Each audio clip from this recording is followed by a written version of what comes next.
guys, welcome back to Let's Talk Feminine Fitness with UK Beef TV. Today we're very lucky. We have got the one, the only, the wonderful Rosie Rascal with us. Hi guys. So from dancer to bodybuilder to owning a supplement brand, guest posing, you become a bit of a worldwide superstar. I think so. In my head, I'm a superstar. You definitely are a superstar. Yeah, I guess you know, I started out in the bodybuilding industry like around about 2007,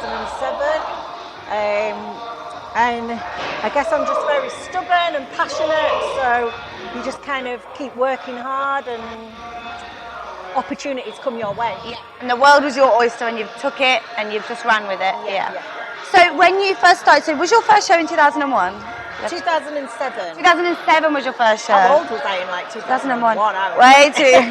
2007 was your first show. Yeah. 2016 you went to the Olympia. Exactly. Okay. Yeah. Was it 2016? Yeah. Yeah, that's right. Because I won my pro card in 2015 in Liverpool. Yeah. And then 11 months later, I was stood on the Olympia stage. Was there ever a moment where you like envisioned, when you first started competing, where you envisioned that? Was that like the goal, or did it kind of I always wanted to get to the Olympia, but it was so crazy because for the whole like 10, 11 years or however long it was, the focus was always getting the pro card. So I never spent time imagining what it would be like on the Olympia stage. All I wanted was my pro card. So when I got my pro card in 2015, there was a moment when I stood on the Olympia stage where I realised I wasn't mentally prepared for it at all, because I've not spent any time dreaming about that moment in particular. Yeah. The whole prepping fact for the Olympia and the pro show was just wild, because I hadn't had time to like absorb the fact that I was now a pro. And it was just like I was you have to have like a focus, you know? Yeah. So it was like a bit crazy. Like when I got on the Olympia stage, I'd forgotten like how to pose and all this. I was just like looking at it, was wild. Yeah. I bet it didn't look like that from the outside, but when you're up there... No, I think it did look like that. Giles, when I got off stage, he was like, well, you fucked that one up, didn't you? Oh no! Screwed that one up. I was like, ooh.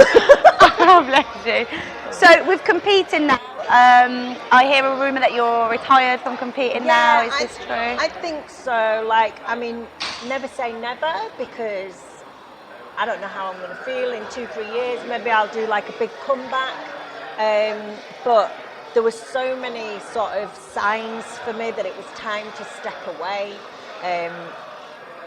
Mainly because I've competed pretty much every year since 2007.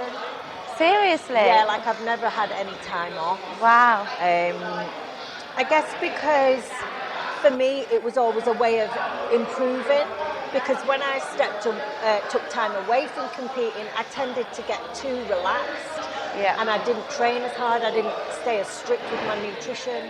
So to continue competing meant that I could progress with my physique. Yeah. And also like the pressure, because I kept winning. It's like I never felt like I could take any time away, because it was like I wanted to keep improving. And in the better you do, you might think like, I need to come back and do that again. I need to come back soon, because you kind of don't want to get forgotten about, maybe. Yeah, or for sure. Yeah. For sure. Like if I won, I wanted to come back and like go to the next stage. If I didn't do as well as I wanted, I was really pissed off with myself and had to prove a point, so I would come back. So I never really gave myself any like relaxation time. Yeah. So my body and my mind needs a break. I need to focus on other things like my career, my financial security, because when you compete at that level, it kind of consumes all of you. Yeah. So for me, there's so many other things that kind of just have been put aside because of it, and I need time and energy to do that. Do you feel like it's a bit of a release now, like you can like really focus on the other things that maybe were lacking like before? Yeah, for sure. Yeah. Like after my last show, the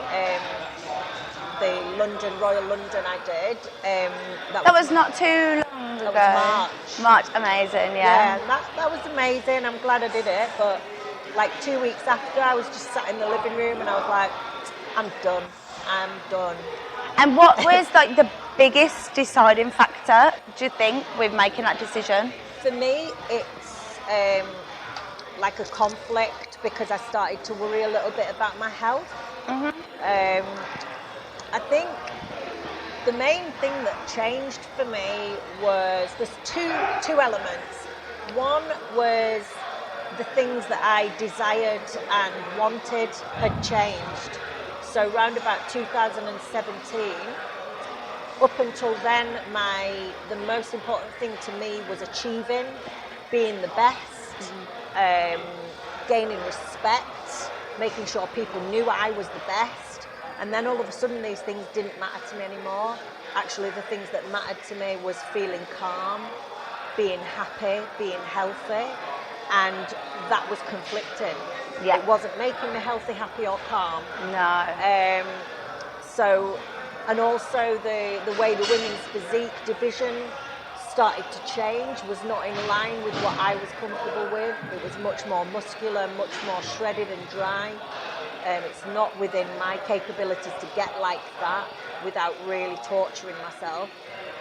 So I just thought, yeah, it's not actually for me anymore. No. So yeah, there's not really any point if you're not doing it, enjoying what you're gonna bring, what you're gonna look like. If that's not a look that you are happy with, then yeah, exactly. That's not really exactly. And because I've been doing this so long, and I've genuinely always really enjoyed my preps. I've enjoyed the process, even the painful bits. But maybe like the last 2-3 years, I didn't like it anymore. So you've definitely made the right decision. I'm not decision. going to do that. Yeah. One thing that we love about watching you is your routines. Absolutely just amazing. So you are a dancer. Yeah. You still dance, don't you, quite a lot? Yeah. Yeah. So does anyone help you with them, or do you just No, I've get always creative done on them, your own? Always done them on my own. I guess mine are like a bit different because it's not just bodybuilding posing and it's not just showing that I'm a dancer, but I always like to create a show, like a story, a performance. I want to put comedy in there and personality. And really it's just like a chance for me to put my two passions together, the bodybuilding and entertaining, and it's where I'm happiest on stage. And you are very entertaining. I actually watched the video from 2013, was it, when you went on Britain's Got Talent? Oh yes. Yes.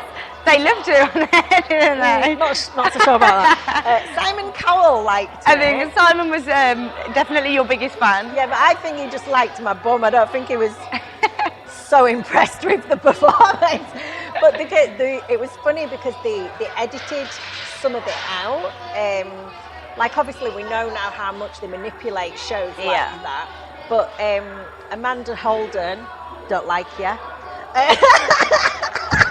Because she was kind of rude, like. Yeah, but do you know what she said to me? And they didn't put this in, but she said the way you look is not socially acceptable. And for that, that's awful. Yeah, but they didn't put that bit in there, did they? Because awful. It's not cool to say that, but she said that, and yeah, that's pretty. Yeah, that's a really bad thing to say, especially for somebody of that kind of. Yeah, not good, Amanda. Not so good. Bad, but really anyway, bad. Yeah, but I mean, such a cool experience. We had so much fun, and like I was saying to you before, you know, things like this that I think people would think is quite a scary thing to do. Like I just have no fear with stuff like that. Yeah. Like if I see something I want to try, I go do it. And what other people think doesn't. Yeah, I really don't care. Like I've never really cared about stuff like that because you've got to. Like I've done a million things, and it's like that saying, not all of them are going to go well, not all of them are going to be successful, but one of them will be. Yeah. And the only way you're really not going to be successful is if you don't try anything. Yeah. That's like a guaranteed you're not going to succeed. So I think it's really good to just go out there, try lots of different things. Don't care what anyone thinks about you. And you know, something will come off. Yeah, for sure. and it is for you. So we've obviously got some of your amazing products here, and the branding is just something else. I mean, your personality comes out so beautifully in them. Yeah, so we got like the whole vintage pin-up girl theme going on, because that's something I've been into for years. I also do singing, which some of the music that I have produced is called electro swing. Okay. So it's like a combination of electro with old 1940s music. Amazing. So it's something I've been interested in for years, but I also found out only like about 3 years ago, you know, like the really famous image of Rosie the Riveter? Yes. From like the war, Yeah, you know, okay. like that. Yeah. Well, I always loved that image and kind of, you know, based my look on that. Okay, yeah. And I only found out like about 3 years ago she was called Rosie as well. Amazing. Before that, I didn't That's even so know. cool. So then I was like, oh yeah. So it was like meant to be. Yeah, because it's all about like empowering women. Yeah. You know, women are kind of like the gel that holds things together. So it's kind of like the message I'm sending. Yeah. So that picture kind of embodies that as well. Yeah. And with your brand, because like I was looking on your website, you're very intelligent with like your knowledge on like hormones and all sorts of other things. So you've really brought that into your brand, especially with new launch that you've got coming as well. Yeah, definitely, because that is like a huge passion of mine. When you've been competing as long and as hardcore as I have, you better pay attention to your health. Because if you want to get in good shape, if you want to continually push your body like that, you need to be looking at things on a holistic level as well, to make sure that your hormones are behaving. Yeah. And I mean, bodybuilding is such an extreme, it can be such an extreme sport. So my kind of passion was always trying to find balance within it, which is almost impossible, but I really enjoyed researching and trying things. So I was always like researching natural supplements, doing a lot of blood tests and figuring out where my levels were. Yeah. So the supplements are really like data that I've gathered over the years on myself and on my clients. Because when I take a client on, I'll do like a consultation, and I was kind of seeing like a running theme. And pretty much everybody, I would say like 9 out of 10 people are like suffering with anxiety or like stress of some sort. Yeah. So that was one of the big things I wanted to try and combat. And the first supplement, Amino Drink, has got ashwagandha in it, which helps reduce cortisol, lower anxiety, it can help depression. So in turn, that's going to help people that want to build muscle and lose body fat, because your body's in a less stressed state. Yeah. So this is the way that all of the supplements are working. They're targeting the hormones and the way that they work and what impact they have on sports performance and health, mental and physical. Yeah. So like mindset for you is a really big thing, and I read you had some battles yourself with binge eating. Yeah. How did you find like to overcome that, and how do you get on with it now? Especially through competing, that must have been really difficult. Yeah, definitely. I think if you're someone that has an eating disorder, it's always going to be a little bit there in the background, even when you've got control of it. It's like someone that turns to drink. They're always going to be an alcoholic, but they've got control over it. So there are some times that I'll slip up. It's never as bad as it used to be, but if I'm very tired, if I'm under stress, if I'm sad, food is my thing. Not drugs, not alcohol, although that's a whole other story, but not now. But I mean, I was doing it for about 7 years, binging really, really badly, and it was when I was introduced to like a cheat day. So I had no problems with food until I actually started bodybuilding, and then I would have a cheat day, and it started off just being something fun. You'd eat clean all week, and it was like something you looked forward to.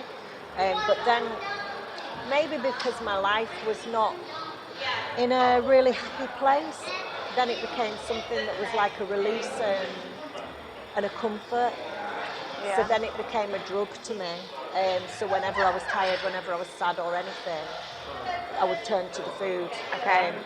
So I used to be doing like crazy things, like getting up at 1 a.m, 2 a.m, driving to 24-hour Asda, spending like 40, 50 quid on food, go home, eat the whole lot. I felt like make myself sick, not because I was like guilty or anything, but there was more food left and I wanted to eat it, so I'd make space for it so I could eat more. Wow, yeah, okay. And it's actually surprising the amount of people dealing with the problem that in the fitness world that you literally just don't know. Yeah. And social media gives this like, but it puts like a blanket over, doesn't it? So it's quite nice to, as long as you're okay with it, to talk about it openly. Yeah. Because everyone like needs to know like this does happen, and really the steps you need to take to fix it. Yeah, definitely. And I think especially if it's your first ever show, your first ever competition, you're not quite aware of the overwhelming feeling of wanting to eat afterwards. And I mean, this can last for weeks and weeks where it feels like it's the last chance to eat. So you just binge. And then the problem is the more times you do it, you're kind of creating this habit. And you're creating these dendrites in your brain. You're actually changing your brain waves and creating this habit. So there's different levels you've got to work at. You've got to work on like your hormones. So when you come off prep, you've got to, whatever it is you've been doing on prep, you've got to like make sure that you're going to bridge to off-season in a safe way. Yeah. So maybe there's supplements you can take, natural supplements, to make sure that your hormones level out evenly. Because, for example, if you've done something that's suppressed your estrogen and then you just stop dead, you're going to have like this surge, and that's going to cause all sorts of cravings. It's going to cause you to be emotional, which is then perhaps going to lead to binge eating. And on the other side, you can work on the mindset. So for me, the thing that really, really helped me to get out of the binge eating was something called NLP, which is neuro-linguistic programming. And my interest in this actually led me to go and get the qualification to be a practitioner, because I was like amazed that after 7 years of having this intense habit, I spent 4 weeks doing this NLP, and like the binge eating was just gone. Like, I can still sometimes overeat, and I can still sometimes feel a little bit out of control with certain foods, but I don't do those like crazy binges. No. That's gone. That's amazing. NLP got rid of that habit. That's really good. So you go on now to help other people? Yeah. Amazing. Yeah. That's awesome. Like all of my clients, the NLP I throw in, like, sometimes maybe they don't even know, but it's just like, it's basically using language and human behaviour to your advantage. So one of the big things that I started doing was changing my language around food. Yeah. So if someone spoke to me about like chocolate and stuff before, I would always be like, well, I just can't say no to it. And before I'd even cured myself of the binge eating, I decided to stop saying stuff like that. And I started saying, oh, I can take or leave it. Yeah. And it's amazing what an impact, because it's sending a little message to your subconscious. Oh, yeah, I can take or leave it. Yeah. And it sinks in and changes your behaviour. And as like that person, so say if you're speaking to a client, as that person they look up to, they might then go to look at that chocolate and be like, oh, actually, like, oh, I don't need that kind of thing. Oh, that's amazing. Yeah, it's really powerful, really powerful. Amazing. We got a little bit off topic. I did want to ask, you have a new supplement coming out. I just wanted you to quickly tell us what was happening with that, because I saw there's something new coming out, and then we'll move on. Yeah, so this is the first one, the Amino Drink, with an electrolyte blending and lowering the cortisol. And then very, very, very soon we have the second product, which is going to be a natural, non-stimulant fat burner. And again, this is the ingredients that I've chosen is specific to what I think will work best for women at a deeper level. So instead of just throwing a load of like thermogenics and caffeine in, which actually I think can lead to a bit of a crash. Yeah. I think it can lead to fatigue. I think it can then lead to binge eating, especially for women. You know, we are quite complex, I think, with the way our hormonal system works. So the ingredients I've chose for this are things like berberine, which helps to reduce blood sugar, makes you become more insulin sensitive, which means you can absorb and utilize carbs more efficiently. Okay. Yeah. Other things that it's got in are things like kelp, which work to support the thyroid, which we know helps the metabolism, supports the metabolism. Amazing. Rhodiola, fat loss and reduces stress. So it's all like really amazing natural ingredients that are healthy. Amazing. It sounds like something that I definitely need to try. Listen, I can't wait for this next supplement to come out because I want it. Because all of the ingredients in this fat burner I've got in my cupboard separately. So it's like all in one? Yeah, so as soon as this comes out, I'm first one. Is there a plan to take the supplements wider? Yeah, for sure. We want to go global. Yeah. We want to get into America, all the European countries. We've already got plans for the 3rd and 4th product as well.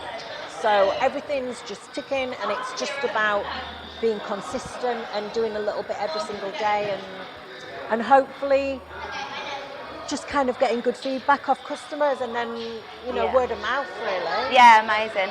And the products are going global, just like you've gone global. So you've just come back from guest posing in Japan, is that right? Yeah. And what did you do that for? Who was you posing for? So this was like amazing. Cedric McMillan, my absolute favourite male bodybuilder of all time, messaged me to ask if I wanted to go guest pose in Japan, and I said yes. I didn't even ask what date it was or like. You were like, I don't need to think about this. Yeah, I wasn't even bothered about what the contract was. I was like, yeah, I'm there. So basically it was for the US military. They've been holding this bodybuilding show for like 20 years, I think. And it's for all the guys that are on base. It's for the family that live there. It's on an island called Okinawa, and it's got one of the biggest US military camps based there. And it's like for a morale builder.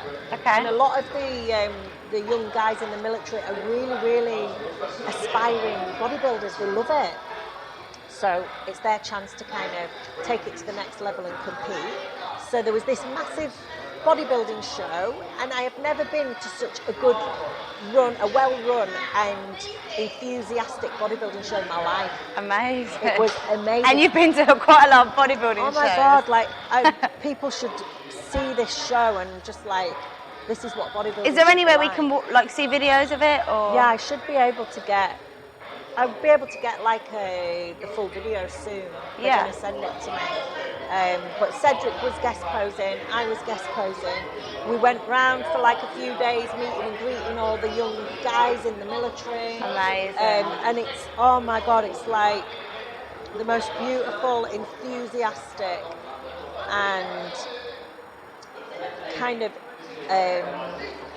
wide-eyed young people. They're just like sponges ready to absorb.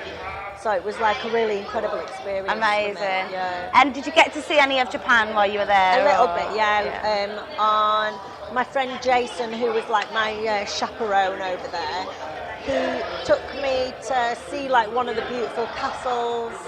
We went to like a big Japanese garden, and we went down to the beach as well. So I don't think I really got to feel the culture because I was on the military base most of the time.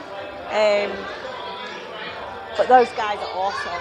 Amazing. So we'll have to keep our eyes peeled for that video then. Yeah. I'm sure you'll post on Instagram when it's lovely. I wanted to know, this is my personal question, how did the name Rosie Rascal come about? Did you think of it or? No, this was my ex-husband. We got together, we were together for like 10 years, and he was like, kind of like my support through my early days of bodybuilding. So he used to be sort of in charge of what I was allowed to eat and what I wasn't. And obviously, because I had this binge eating problem. Yeah. So one time, him and his friend, I think, were like eating cookies, and I was on prep for on a diet for prep. And I asked if I could have one of the cookies, and he said no. And I honestly threw like a little fit, like a kid. I punched a wall. I was like proper tearing up, and him and his friend were just like laughing at me. And my ex-husband just went, "You're such a little rascal," like that. And then from then it just stuck. And it stuck Everybody ever just since. called me Rosie Rascal. And you are a little bit like... I am a bit rascally. Yeah. I think it just suits me. It does, it suits you, and it's so... That's it. I think, you know what it is? Because I am quite childlike, and I've never, all my life, I've never lost that magic that a kid has. I think anything's possible. Yeah. I think I'm special, and that I'm here for something amazing. I want to spread love and like make other people feel good about themselves. So for me, like that whole feel of Rosie Rascal, it's something more than just a name. It's about a way of being. Yeah. And just spreading something magic. She's spreading the love, guys. Yeah. She's spreading the love. It's wonderful. So I love watching your training. Personally, I'm pretty sure most of us do. Your favourite glute exercise, is it sumo deadlifts? Yeah, do you know, like some stuff I don't even know what you call it. Yeah. Sometimes I think I It just call feels it the good. wrong name. Like it's probably got a totally different name. But yeah, the sumo squat. You start off in a deadlift position. With the bar on the floor in front. Yeah, I suppose it is kind of like a squat, isn't it? Yeah, sumo deadlift. What's squat. actually your favourite technique, training style? Sorry. Gosh, because I did read you so switch many. between strength and time and attention. You kind of do a little bit of everything. I do. I throw a bit of everything in. Like I would say, I've tried so many different styles, and each one's had incredible benefits. Like your kind of DC style, where you just warm up and then do one big working set. Yeah. I found that amazing, but only for certain body parts. Yeah. Like that worked really well for my legs, but I did like a whole off season of that, and my shoulders didn't grow at all. Oh, really? So for me, there's just certain body parts that respond to different things. So I had a coach that I was with for like 3 years, Patrick Tour, and the style that he uses a lot of is SST. Yes. And this is insane.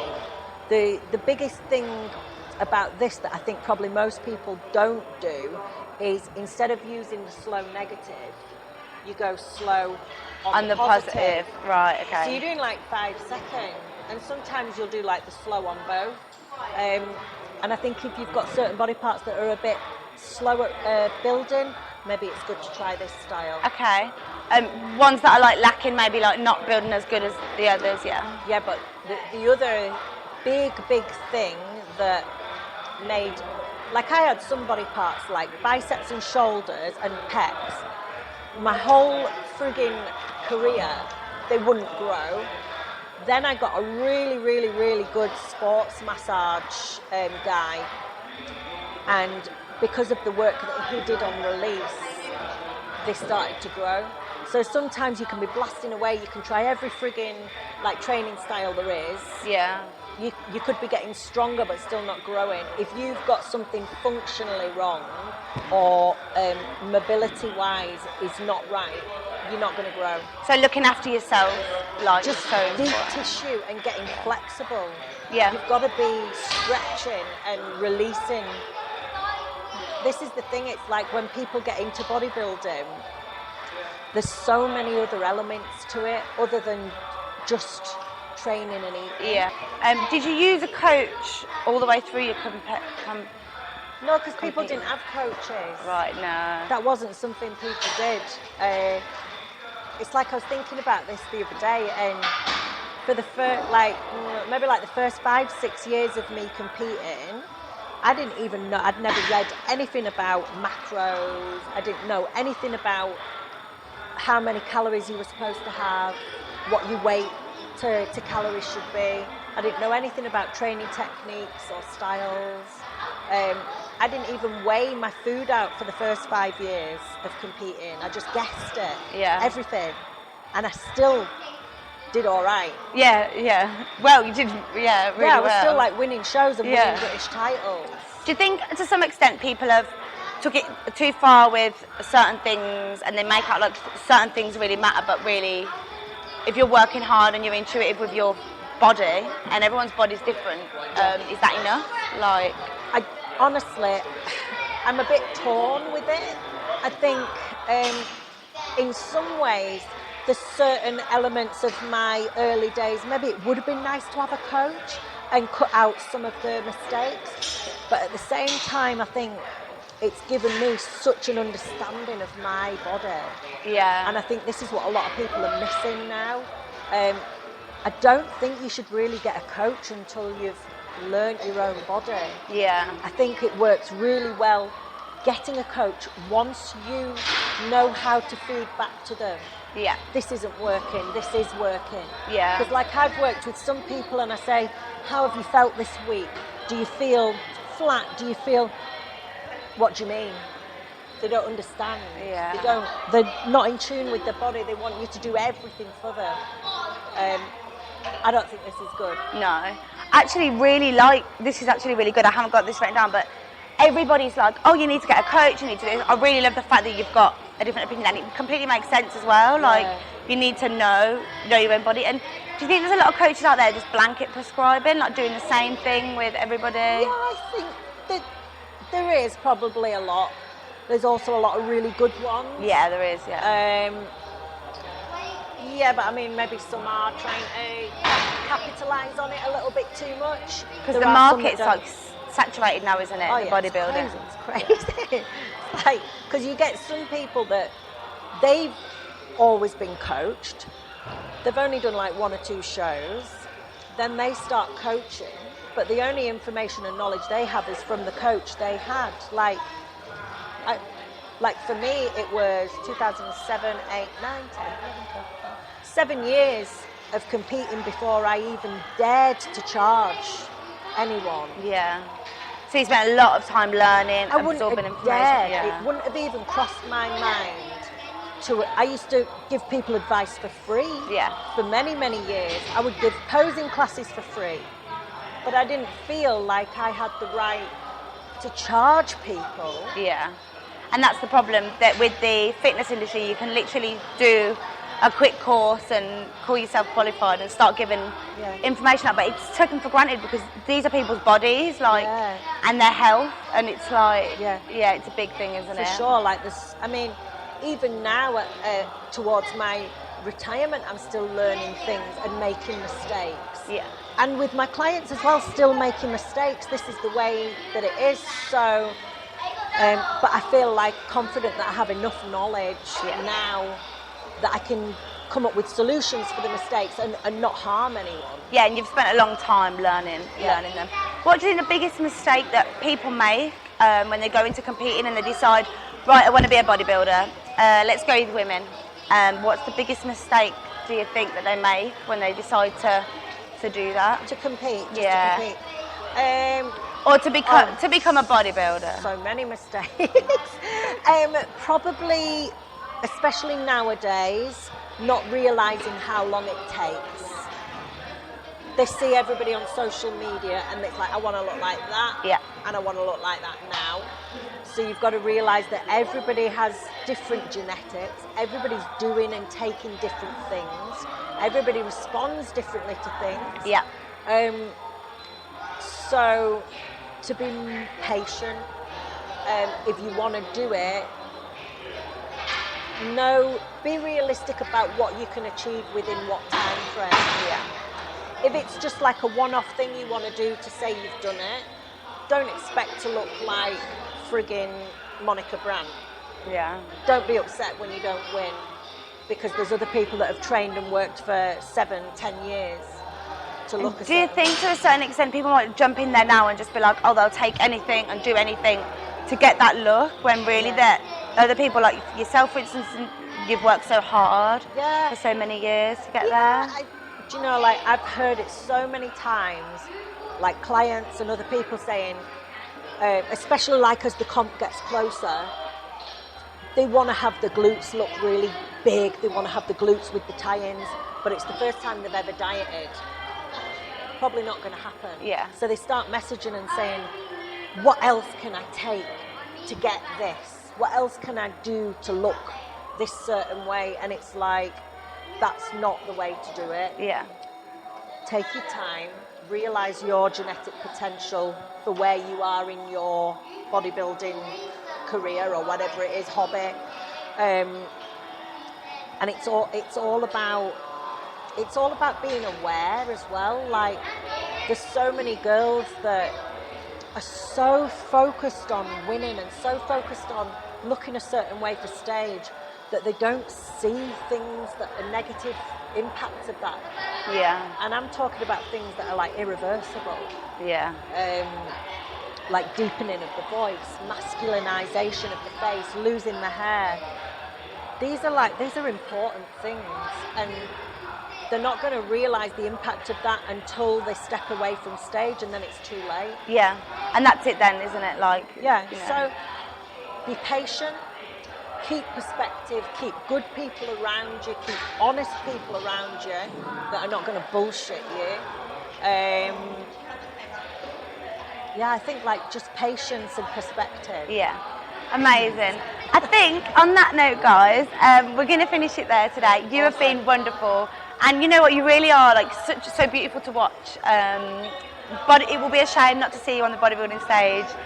You know, we never know, but yeah, you are beautiful, so feminine as well, lovely, and the brand is wonderful. We cannot wait for the next supplement to come out.